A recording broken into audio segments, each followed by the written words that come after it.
आज हम लोग क्या जानेंगे, सप्ताहों के नाम, है ना। जैसे रोज का दिन किसको क्या बोलते हैं उसको हमको इंग्लिश में जानना है।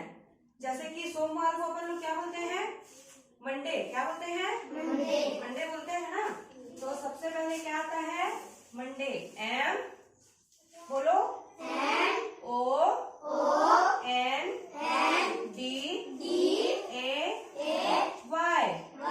मंडे। मंडे मतलब क्या होता है, सोमवार। क्या होता है, सोमवार। इसी दिन से स्कूल प्रारंभ होता है ना, है ना। मंडे के बाद क्या आता है, ट्यूसडे। क्या आता है, ट्यूसडे। तो क्या हो जाता है, TUSDAY।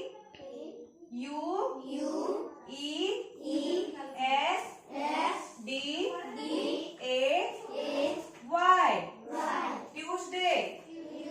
ट्यूसडे मतलब क्या होता है, मंगलवार।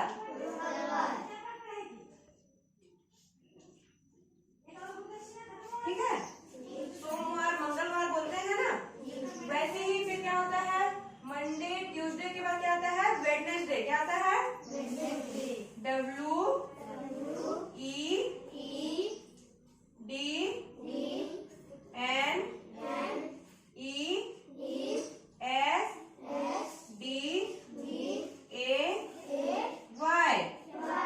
पहले वेड हुआ, फिर नेस हुआ, फिर डे। वेडनेसडे मतलब क्या होता है, बुधवार।